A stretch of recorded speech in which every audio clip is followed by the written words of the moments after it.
is your song to keep in your heart with the harmony of your smiles in the light and your fears in Music the therapy dark. is a professional relationship between a client and a credentialed music therapist in which the music serves the client's needs and life goals.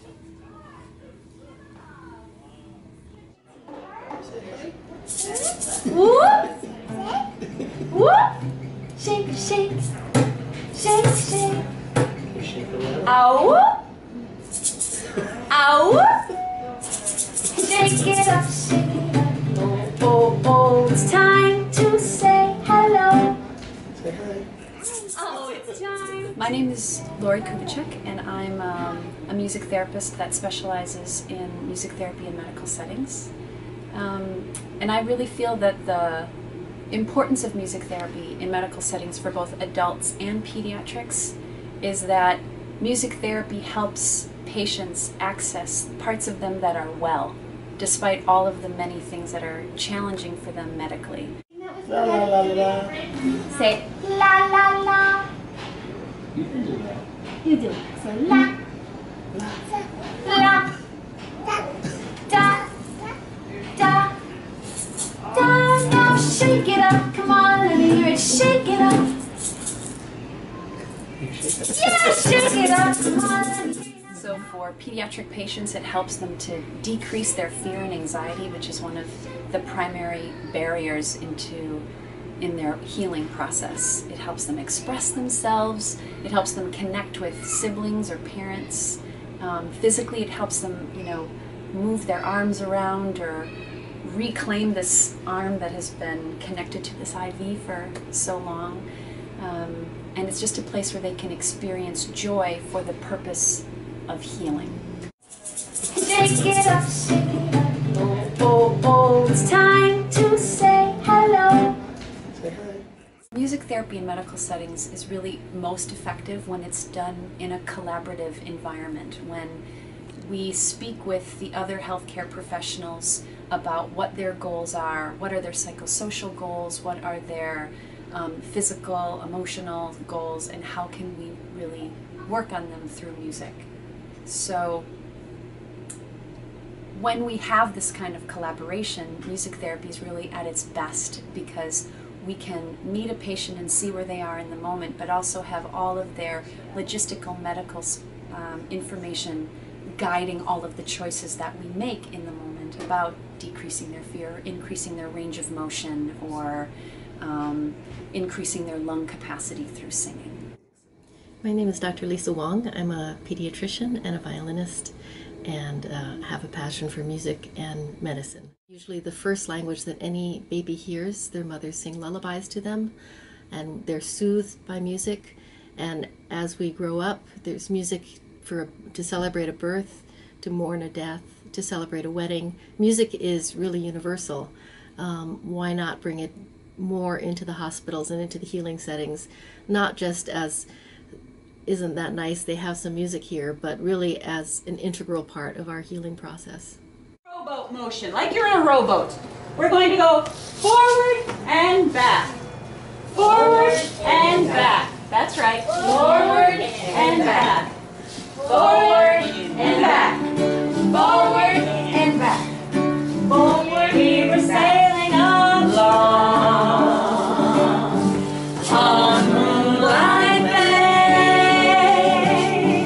You can hear the voice. My name is Diane Tao, and I'm a music therapist here at the Sherrill House, which is a skilled nursing facility, also called a nursing home.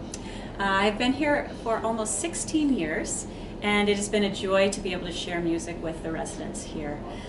We've found that music can reach people like no other stimuli can. Very fortunate to be able to use music as a medium to really engage people, particularly people who are in late stages of dementia. Music is one of the things that can really reach in and connect with a person when every other approach fails. Here at Sherrill House, I like to look at a person as really having needs in 5 different areas. Everyone has physical needs. They have mental needs, they have emotional needs, spiritual needs, and social needs.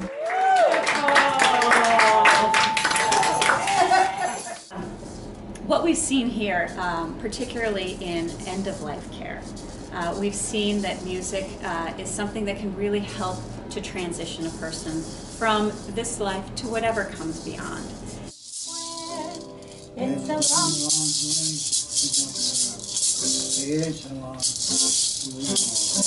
Oh, Wonderful! Hello, I'm Dr. Kathleen Howland. I am a music therapist and a music therapy professor at Berklee College of Music. I also teach at Boston Conservatory of Music. I have a doctorate in music and cognition. I'm also a speech therapist and a clinical fellow in the Neurologic Music Therapy Institute. Music is diffusely activated throughout the brain. We become innately wired for it. It's preserved through most injuries and disease processes, which allows us access.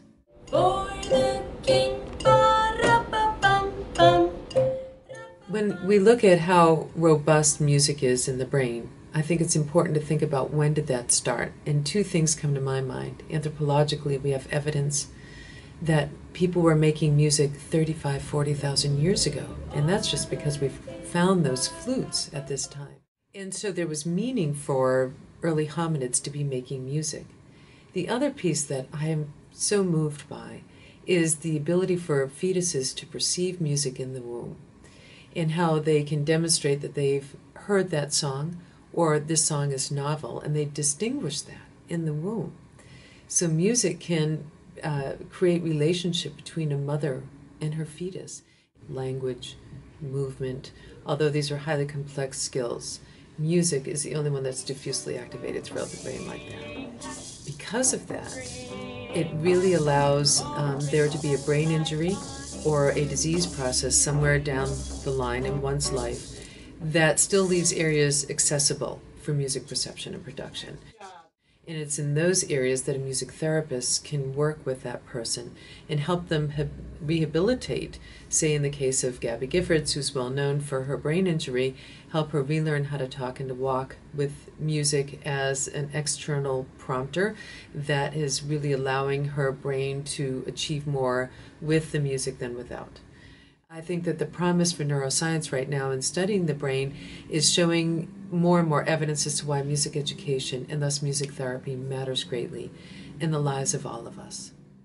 In terms of the future for music therapy in medical settings, the way I see it is that we've already come very far in music therapy becoming integrated in some medical settings. But it would be wonderful if across the board, wherever there were kids or adults that were in need of medical support for whatever reason, that they would have access to music therapy no matter where they were in their treatment process, no matter what hospital they were at in their treatment process, no matter if they were a NICU, baby, premature, or someone in intensive care, or a geriatric patient at end of life, that no matter where they are in their process, they could have music therapy, that it's supported by research, that it's evidence-based, and that it just becomes a normal part of quality patient care from beginning to end. Oh, la la la la la la la